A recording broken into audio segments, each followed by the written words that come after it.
The stagecoach rolled into Pine Hollow just as the autumn sun began its descent behind the jagged mountains.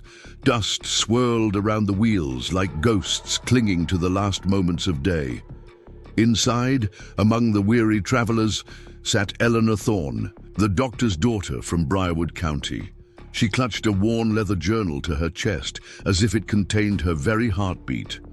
Her chestnut hair was pulled back in a simple braid, her dress modest and unadorned.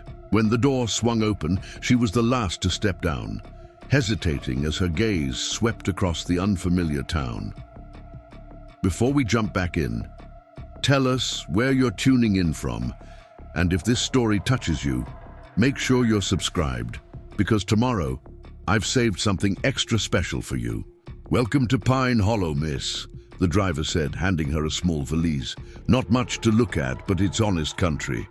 Eleanor nodded, managing a smile that didn't quite reach her eyes. Thank you, sir. I'm sure it will suit me fine. The town was smaller than Briarwood, just a single street of weathered buildings flanked by pine forest that seemed to stretch into forever. A few locals paused their evening routines to study her, curious about the newcomer in their midst.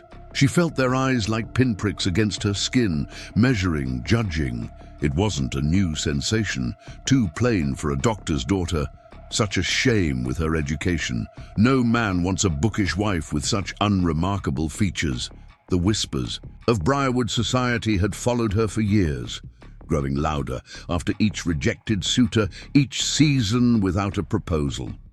At 26, she had become something to pity, a cautionary tale. Now she stood in a town where no one knew her name, where she could be anyone. The thought was both terrifying and exhilarating. "You must be Dr. Thorne's daughter," a voice called out. A plump woman with silver-streaked hair approached, her smile genuine if cautious. "I'm Martha Wilson. I run the boarding house. Your father's letter said you'd be arriving today." "Yes, I'm Eleanor," she replied, relief softening her features. "Thank you for meeting me." "We don't get many educated ladies in Pine Hollow," Martha continued, leading her down the dusty street. "Your father mentioned you'll be taking over teaching duties at our schoolhouse. The children have been without proper instruction since Miss Adler left to marry last spring." Eleanor nodded. "Father thought a change of scenery would do me good, and I've always enjoyed teaching." What she didn't say was that her father had practically banished her here after she'd refused yet another suitor, a widower 30 years her senior with wandering hands and foul breath. "If you're too particular for respectable gentlemen, you can make yourself useful elsewhere," he'd declared. The letter to Pine Hollow had been written that very night. Martha chattered amiably as they walked, pointing out the general store, the saloon, the sheriff's office. Eleanor half listened, her attention caught by a notice board outside the mercantile. Among the yellowed advertisements and announcements, a hand-drawn poster stood out. "Caution, mountain lion sightings near North Creek Trail." "Don't you worry about that," Martha said, following her gaze. "Ranger Hayes keeps the wilderness creatures where they belong. Man's got away with the wild things." "Ranger Hayes?" Martha lowered her voice. "Gabriel Hayes, former Army scout, keeps to himself mostly, lives in a cabin up beyond Thunder Ridge, comes to town only when necessary." She hesitated. "He's changed since he came back from the Indian Territories." Before Eleanor could inquire further, the sound of hoofbeats drew their attention. A tall figure on horseback emerged from the tree line at the edge of town. Even from a distance, there was something commanding about his presence. The horse, a powerful chestnut stallion, moved with the easy confidence of an animal that trusted its rider completely. "Well, speak of the devil," Martha murmured. The man dismounted outside the general store, his movements fluid despite his imposing height.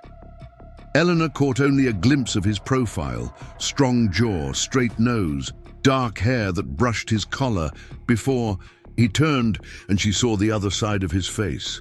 A jagged scar ran from temple to jaw, pulling slightly at the corner of his eye and lip. It wasn't the disfigurement that caught her breath, but the intensity in his eyes as they briefly met. Hers, grey as storm clouds, they seemed to look straight through her, assessing and dismissing in a heartbeat. "That's him," Eleanor whispered. Martha nodded. The war left its mark on him in more ways than one. Used to be the most handsome man in 3 counties, or so they say. Now he's just... She trailed off, shaking her head. "Come along, dear. You must be exhausted from your journey." As they continued toward the boarding house, Eleanor couldn't help glancing back. The ranger had already disappeared into the store, but the impression of those grey eyes lingered. There had been something in them, not the pity she was accustomed to, nor the quick evaluation of her marriage prospects. Something deeper, more elemental, like he'd recognized something in her that she herself couldn't name. The boarding house was modest but clean, with a parlor that smelled of beeswax and dried lavender. Martha showed her to a small room on the 2nd floor, simply furnished with a narrow bed, a dresser, and a desk beneath the window. "Supper's at 6 sharp," Martha informed her. "We've got 2 other boarders, Mr. Peterson, who runs the telegraph office, and Miss Clara Simmons, who plays the organ at church, both respectable and quiet." Left alone, Eleanor unpacked her few belongings. Books mostly, carefully wrapped in cloth. A framed daguerreotype of her mother, gone 7 years now. A writing case, ink nearly dry, the tools of a plain woman's life. She sat on the edge of the bed, suddenly overwhelmed by the reality of her situation. Pine Hollow was to be her fresh start, her escape from whispers and pitying glances. But, looking around the sparse room, she wondered if she'd merely exchanged one cage for another. The school building stood at the edge of town, a weathered structure that had clearly served multiple purposes over the years.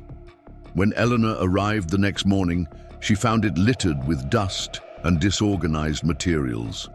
Rolls of faded maps leaned haphazardly in one corner. Primers and readers with broken spines were stacked on the teacher's desk.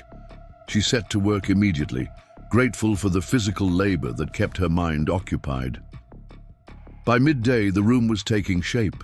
Desks arranged in neat rows, books organized by level, windows opened to let in fresh air. She was sweeping the last of the dust out the door when a shadow fell across the threshold. "School's not in session yet," a deep voice stated. Eleanor looked up, startled. Ranger Hayes stood before her, even more imposing at close range. In the daylight, the scar on his face was more prominent, a pale slash against sun-darkened skin. He wore a buckskin jacket despite the warmth of the day, and a holstered revolver sat comfortably at his hip. I know," she stammered, embarrassed by her momentary loss of composure. "I'm the new teacher, Eleanor Thorne." He nodded once, as if confirming something. "You're cleaning?" "Yes." It needed attention. His eyes moved past her to survey the room, taking in the changes she'd made. She had the distinct impression of being evaluated, measured against some standard she couldn't see. "Children start next Monday," he said finally. 22 of them, ages 6 to 14. Eleanor straightened, finding her professional voice. "Thank you for the information, Mr. Hayes. Are you on the school board?" Something flickered in his expression, too quick to decipher. "No, but I know this town." He turned to leave, then paused. Without looking back, he added, "The roof leaks near the west window when it rains, and some of the older boys might give you trouble. They're not used to authority." Before she could respond, he was gone, boots crunching on the gravel path. Eleanor stood in the doorway, broom still in hand, strangely unsettled. It wasn't fear, though perhaps it should have been, given his intimidating presence. It was the peculiar sense that he had seen her, truly seen her, not as the doctor's plain daughter or a spinster schoolteacher, but simply as herself. That, Evening at supper, she asked casually about the ranger, Gabriel Hayes. Mr. Peterson, a balding man with spectacles perched on his nose, looked up from his stew. Keeps to himself mostly. Good man in a crisis, though. Last winter, when the Henderson boy got lost in the blizzard, Hayes tracked him for 14 hours straight, brought him back half frozen, but alive. He was different before, Clara Simmons added, her voice soft, before he went away to fight. Used to smile, used to dance at socials. He and my sister Ruth were sweet on each other. What happened? Eleanor asked, unable to imagine the stern-faced ranger smiling, much less dancing. Clara's gaze dropped to her plate.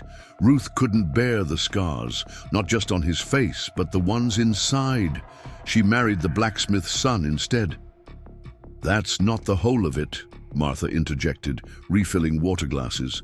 Hayes came back, changed in more ways than one. Some say he lived with the Cherokee for a time, after being wounded. Others say he was prisoner to the Comanche and somehow survived. Whatever the truth, he came back knowing things most white men don't.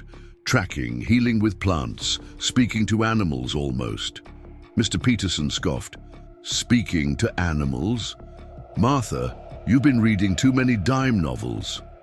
Think what you will, Martha replied, unperturbed, but explain how he knew about the mountain lion's den when no one had seen the beast for weeks. Preparing and narrating this story took us a lot of time, so if you are enjoying it, subscribe to our channel. It means a lot to us. Now back to the story. Or how he found little Timmy Henderson when even his own father had given up hope. Eleanor listened, fascinated despite herself. The ranger was clearly a man of contradictions, feared yet respected, scarred yet strong, isolated yet intimately connected to the community he kept at arm's length. Over the next few days, she busied herself with preparations for school. Word had spread of the new teacher's arrival, and several mothers brought their children to meet her. The youngsters eyed her with the frank curiosity of youth, some shy, others boldly asking questions about her journey and whether she knew how to handle troublesome boys. "Don't worry, Miss Thorne," one mother assured her after her son had inquired about punishment methods. "Ranger Hayes has promised to check in regular-like, and that keeps even the wildest boys in line." The idea of the formidable ranger serving as disciplinarian both amused and unsettled Eleanor. She was determined to manage her classroom through respect rather than fear, though she wasn't naive enough to believe it would be easy. On Saturday, she decided to explore the town more thoroughly. The general store was her first destination, needing supplies for the schoolroom and a few personal items. The bell above the door jingled as she entered, and the proprietor, a jovial man named Wilson, Martha's husband, she learned, greeted her warmly. "The new schoolmarm. Welcome, welcome. What can I help you with today?" As she browsed the shelves, selecting chalk, paper, and a sturdy pointer, the store began to fill with weekend shoppers. Eleanor felt the familiar sensation of being watched, evaluated. She heard whispers behind hands, caught fragments of conversation. "Doctor's daughter from back east. Not much to look at, is she? Rumor is her father had to send her away because no one would have her." The old pain resurfaced, sharp and familiar. She kept her head high, her expression neutral, a skill perfected over years of similar scrutiny. But inside, a voice whispered that nothing had changed. New town, same judgment. "Don't mind them," a gravelly voice murmured beside her. Eleanor turned, startled to find Ranger Hayes standing at her elbow, examining a box of rifle cartridges. He didn't look at her, but she knew he was speaking to her. "Small towns run on gossip," he continued, his voice low enough that only she could hear. "Give them time. They'll find something more interesting to talk about." She swallowed, unsure how to respond to this unexpected moment of kindness. "Thank you, Mr. Hayes." He nodded once, selected his purchase, and moved toward the counter. As he passed, one of the whispering women fell silent, her expression shifting from curiosity to unease. Interesting, Eleanor thought. They fear him, or at least they respect his capacity for danger. Later, packages in hand, she decided to visit the schoolhouse once more before returning to the boarding house. The afternoon had turned gloriously. Golden, the kind of autumn light that transformed even the most ordinary objects into things of beauty. She took her time, savoring the crisp air and the rustle of pine needles beneath her boots. The schoolhouse door stood ajar when she arrived, though she was certain she'd locked it the day before. Cautiously, she stepped inside. A tall ladder stood in the center of the room, and atop it, Ranger Hayes was hammering something to the ceiling. "Mr. Hayes?" He glanced down, acknowledging her with a nod before returning to his task. A few more strikes of the hammer, and he descended the ladder with surprising grace for such a large man.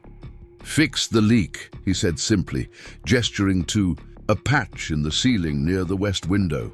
Eleanor blinked in surprise. "That's very kind of you." He shrugged. "Winter's coming. Can't have children getting wet when the snow melts through."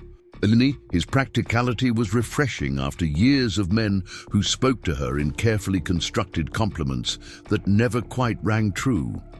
She noticed a stack of firewood neatly piled beside the small stove, fresh kindling arranged nearby. "Did you do all this today?" "Wasn't difficult." He gathered his tools, movements efficient and purposeful. "Still, I appreciate it. I want the children to have a proper learning environment." Something flickered in his eyes as he looked at her then, perhaps surprise, perhaps evaluation. "You care about teaching them, not just going through motions." It wasn't a question, but she answered anyway. "Of course, education is..." She hesitated, then decided on honesty. "It's freedom in its way. Knowledge opens doors that might otherwise remain closed, especially for children from remote places like this." He studied her for a long moment, and she resisted the urge to fidget under his gaze. Those storm-gray eyes seemed to see far more than she was comfortable revealing. "You're not what they expected," he finally said. "Oh?" She raised an eyebrow. "And what did they expect, Mr. Hayes?" "Someone fragile, Eastern, proper." His mouth quirked, not quite a smile. "Someone who'd run back home at the first sign of difficulty." "And what makes you think I won't?" He gestured to the room around them, to the neatly arranged desks, the freshly cleaned windows, the carefully organized books. "You're building something. People who intend to leave don't build." The observation startled her with its perception. She was building, creating a space where she might belong, where she might matter beyond her marriageability or lack thereof. "Perhaps I simply enjoy order," she countered, unwilling to be so easily read. "Perhaps." He picked up his toolbox. "School starts Monday. Boys in the back row, James Miller and Samuel Dawson. They'll test you first. Show weakness, you'll lose them all." With that cryptic advice, he nodded once and departed, leaving Eleanor to wonder at the strange ranger who fixed leaking roofs and offered classroom management strategies with equal gravity. Monday arrived with pristine autumn skies and Eleanor's stomach in knots. She dressed with care in her best navy dress, hair neatly pinned, determined to make a good first impression. The school bell rang clear across the valley at precisely 8 o'clock, and children began filtering in, some eager, others dragging their feet. She greeted each one by name, having memorized the school register Martha had provided. 22. Children, just as the ranger had said. The youngest, a girl of 6 with missing front teeth, clung to her mother's skirts until Eleanor knelt down and showed her a colorful picture book waiting at her desk. The older boys arrived last, swaggering, in with the pseudo-confidence of youth on the cusp of manhood. James Miller and Samuel Dawson. The ranger's warnings came immediately to mind.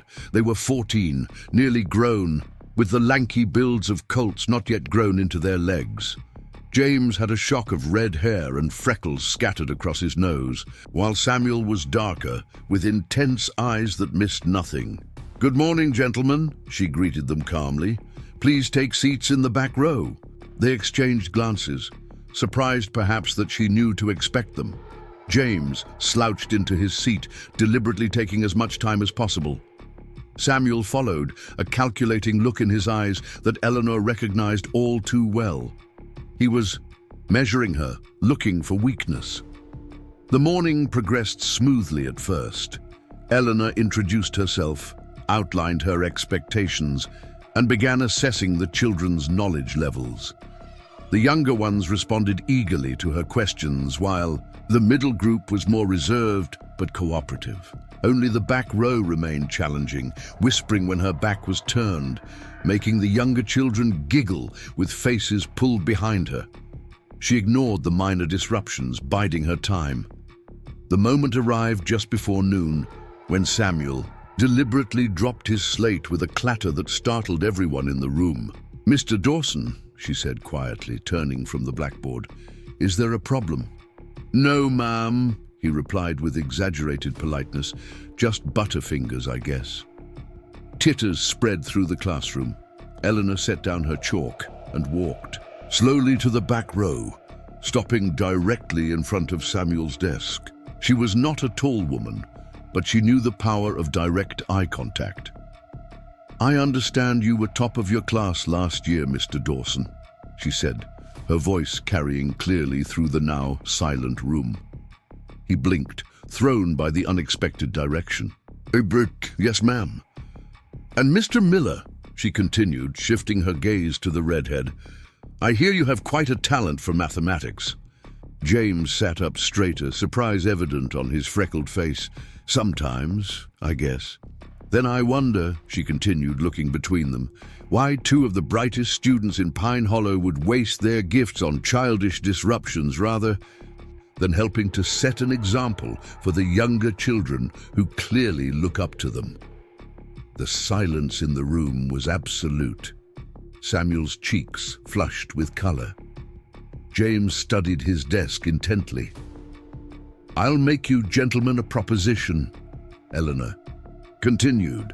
"This afternoon, instead of regular lessons, I'll allow you to help me design a class project, something challenging enough for your abilities that might also inspire the younger students. Would that interest you more than dropping slates?" It was a gamble, she knew. Treating them as potential leaders rather than troublemakers might backfire. But something told her these boys weren't truly malicious, just testing boundaries, perhaps bored by lessons too elementary for their abilities. A long moment passed. Finally, Samuel looked up, a new expression in his eyes. Not quite respect yet, but curiosity. "What kind of project, Miss Thorne?" By the end of the day, James and Samuel had volunteered to construct a scaled model of the solar system to hang from the classroom ceiling, with the younger children painting the planets under their supervision. The atmosphere had shifted entirely, and when the bell rang to signal dismissal, the children filed out, chattering excitedly about tomorrow's lessons. Eleanor sank into her chair, exhaustion and triumph warring within her. She'd navigated the first day, established her authority without resorting to fear or punishment. It was a beginning. She was gathering her things when a shadow darkened the doorway. Ranger Hayes stood there, hat in hand, observing her with that unreadable expression. "They behaved?" he asked, though something in his tone suggested he already knew the answer. "We reached an understanding," she replied, unable to keep a hint of pride from her voice. He nodded, and she could have sworn the corner of his mouth twitched upward. "The Miller boy has a good mind for practical things. His father wants him working the farm full-time, thinks schooling's a waste." "That would be a terrible waste," Eleanor said firmly. "The boy has potential, as does Samuel Dawson. Father drinks, mother died 2 winters back, boy's raising his younger sisters mostly on his own." Eleanor absorbed this information, understanding better now the edge of defensiveness in Samuel's demeanor. "Thank you for telling me." Hayes shrugged. "Thought you should know." "Were you checking up on us, Mr. Hayes?" she asked, suddenly curious about his presence. "Passing by," he replied, though they both knew the schoolhouse wasn't on the way. To anywhere in particular, an awkward silence fell between them. Eleanor busied herself gathering papers, aware of his presence like a physical force in the small room. He made no move to leave, standing with the stillness of a man accustomed to patience. "Was there something else, Mr. Hayes?" she finally asked. He shifted, and for the first time she sensed uncertainty in his demeanor. "Martha Wilson mentioned you might be interested in learning about local plants, medicinal ones." The comment surprised her. She had indeed mentioned to Martha her interest in herbal medicine, a subject her father had discouraged as old wives' nonsense, despite his own reliance on many plant-based treatments. "I am interested, yes." He nodded once, decisive. "Saturday. If you're willing, I could show you some before winter sets in and they're gone." The offer was unexpected, almost shocking, coming from a man known for his reclusiveness.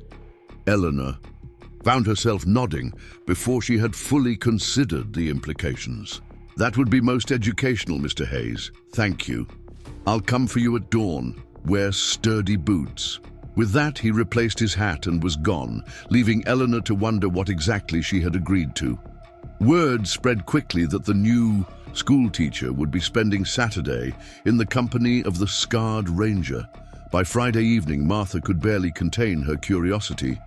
"It's been years since Gabriel Hayes offered to guide anyone through those woods," she remarked as she served dinner. "Not since before the war, at least." "It's purely educational," Eleanor insisted, feeling her cheeks warm.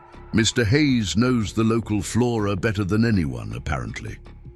"Oh, he does," Martha agreed, exchanging glances with Miss Simmons. "But he doesn't typically share that knowledge, especially not with unmarried ladies." "Perhaps he recognizes a fellow outcast," Mr. Peterson offered, then looked immediately embarrassed by his bluntness. "That is, I mean, both of you being newcomers to Pine Hollow, in a manner of speaking." "I'm hardly an outcast," Eleanor said lightly, though the words struck closer to home than she cared to admit. "Merely new." But as she prepared for bed that night, she wondered if there was truth in the telegraph operator's observation. Perhaps the ranger did see something familiar in her situation, someone who didn't quite fit the mold society had prepared for them. The thought was oddly comforting. Dawn arrived with a gentle knock at the boarding house door. Eleanor was ready, dressed, in her sturdiest skirt and boots, a warm shawl wrapped around her shoulders. Hayes waited outside, mounted on his chestnut gelding. A second horse, a gentle-looking mare, tethered behind. "Good morning, Mr. Hayes," she greeted him, trying to match his customary composure despite the butterflies in her stomach. He nodded, in acknowledgement. "You'll ride Daisy. She's steady." Eleanor hesitated, embarrassment flooding her cheeks. "I should have mentioned, I've never actually ridden before." If he was surprised, he didn't show it. He simply dismounted in one fluid motion and approached with the mare's reins. "Today's as good a day as any to learn." His hands were surprisingly gentle as he showed her how to mount, how to hold the reins, how to signal Daisy with the pressure of her knees rather than the bridle. When she was settled, he returned to his own horse, and they set off at a walk, heading toward the pine forest that edged the town. The early morning air was crisp, the world still draped in half-light. Eleanor found herself relaxing as Daisy followed obediently behind Hayes's mount. The silence between them wasn't uncomfortable. It was peaceful, filled with the natural sounds of the forest awakening. They rode for nearly an hour, the land gradually rising as they followed game trails deeper into the wilderness. Finally, they reached a small meadow nestled between towering pines, where Hayes dismounted and helped Eleanor down from Daisy's back.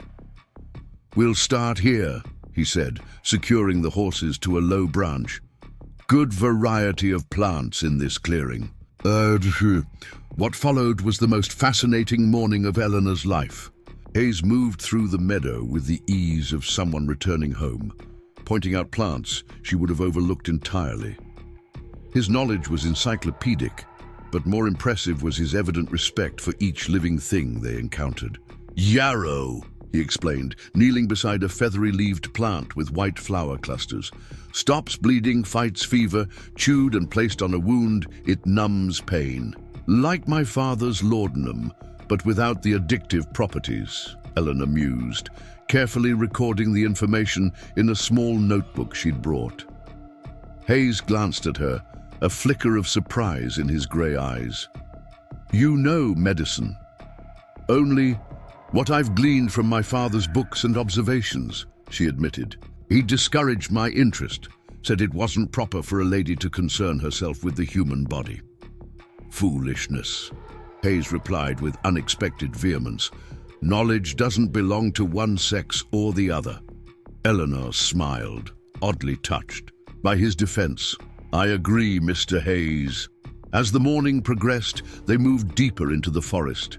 Hayes showed her pine resin for treating burns, willow bark for pain and fever, wild mint to settle the stomach. His entire demeanor changed as he taught.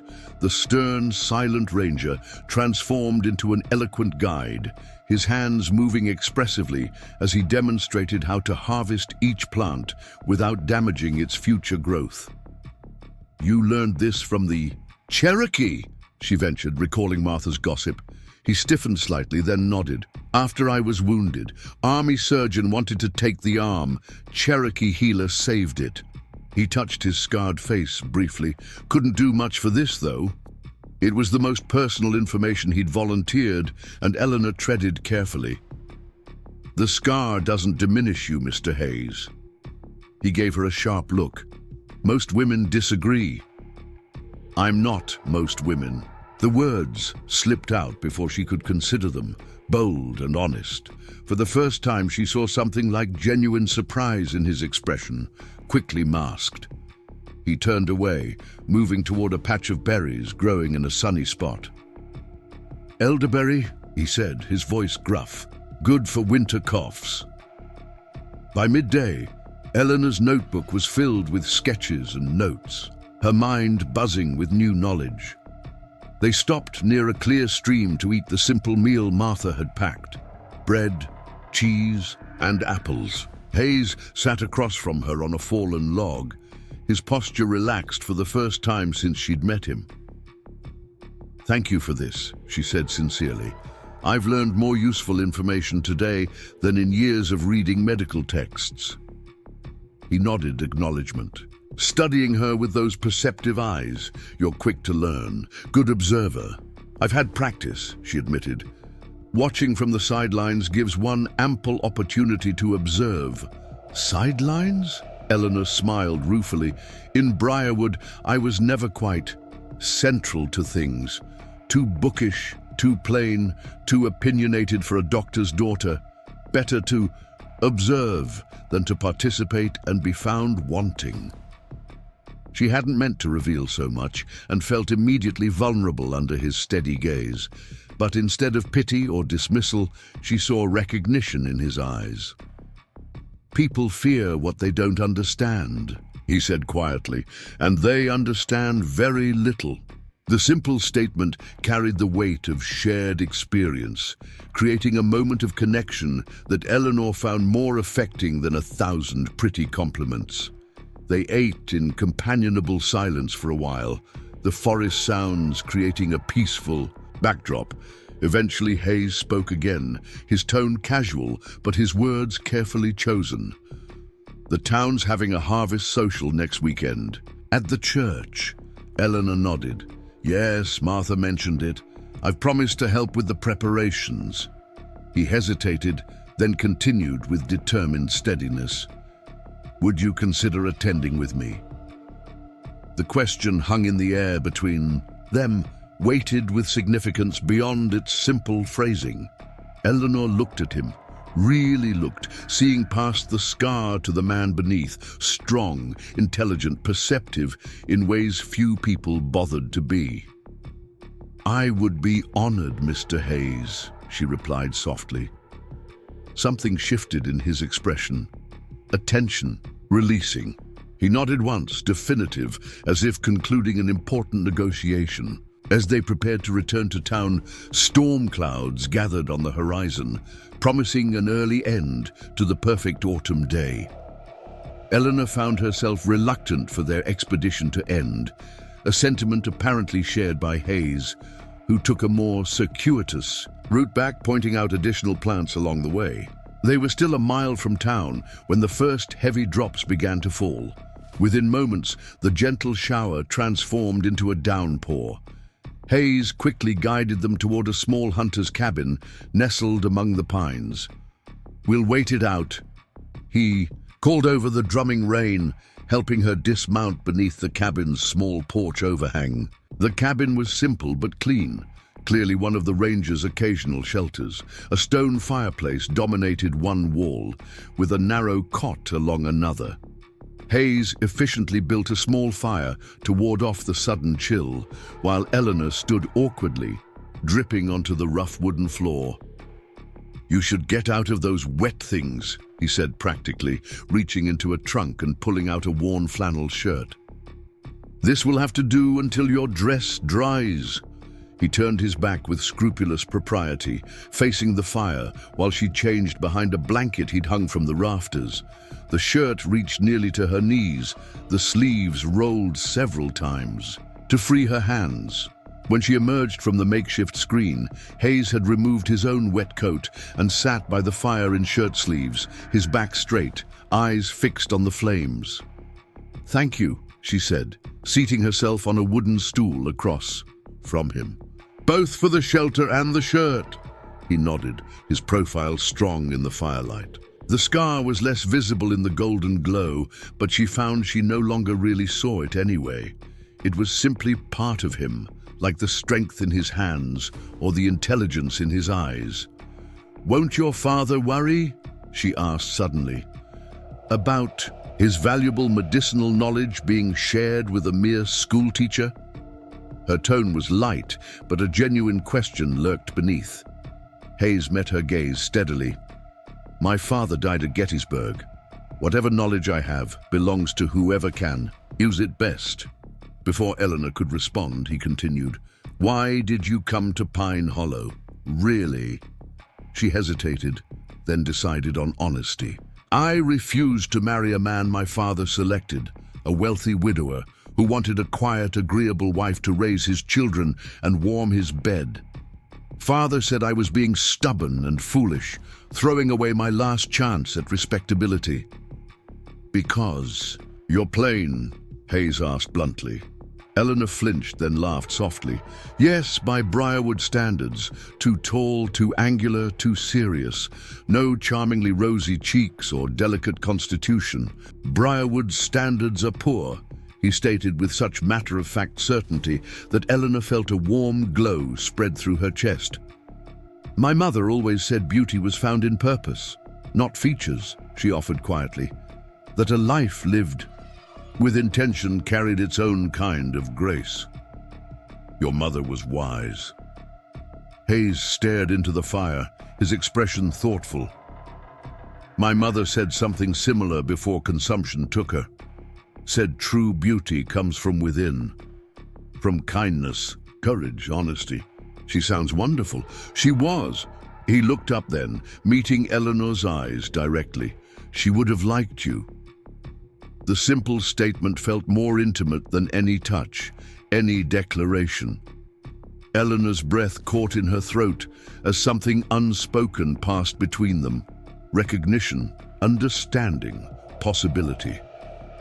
The rain continued its steady rhythm on the cabin roof, but inside, by the crackling fire, a different kind of shelter had formed, one made not of logs and stone, but of shared confidences and mutual respect. And as Eleanor watched the gentle movement of the flames reflected in Gabriel Hayes's grey eyes, she realized that for the first time in her life, she didn't feel plain at all. The town whispered when Gabriel escorted Eleanor to the harvest social. His hand, steady at her elbow, silenced the loudest gossips. They danced once, his movements surprisingly graceful. "You're staring," he murmured. "I'm admiring," she corrected. When Judge Thompson's son arrived with news from Briarwood, her father demanding her return, Gabriel's stance shifted protectively. "She stays if she chooses," he stated, voice like steel. That night, beneath harvest moon, he asked permission to court her properly. Eleanor's answer came without hesitation. "I choose to be chosen by you." Winter arrived with howling winds. Eleanor's classroom became the heart of Pine Hollow, her students thriving under her guidance. Gabriel visited often, bringing herbs for her lessons, staying to listen. When blizzards threatened, he escorted her safely home. At Christmas, he gifted her a pendant, polished stone in twisted silver wire. "Cherokee healing stone," he explained, gruffly. Martha smiled knowingly when Eleanor wore it daily. The town's whispers changed, how the schoolteacher had tamed the wild ranger, how his eyes softened watching her, how perhaps plainness was merely in the eye of an unworthy beholder. Spring brought Eleanor's father to Pine Hollow, rage barely contained beneath civility. "You've made yourself ridiculous," he hissed, "living among savages, consorting with that disfigured scout." Gabriel found her weeping among the yarrow plants. Without words, he gathered her close. "You're not his to command," he whispered against her hair. Later, facing her father across Martha's parlor, Gabriel stood tall. "I intend to marry your daughter, with or without blessing." Dr. Thorne scoffed. "What can you offer her?" Eleanor answered herself. "Everything that matters: respect, understanding, love." Summer wedding plans proceeded despite Dr. Thorne's departure. Gabriel expanded his cabin, adding bookshelves, a garden plot. Eleanor collected wildflowers for her bouquet. Then came urgent news. Mountain lion attack on a hunting party. Gabriel rode out immediately. 3 agonizing days passed. They brought him back unconscious, deep claw marks across his chest. Eleanor refused to leave his side, applying every remedy he'd taught her. "Fight," she commanded. "You chose me.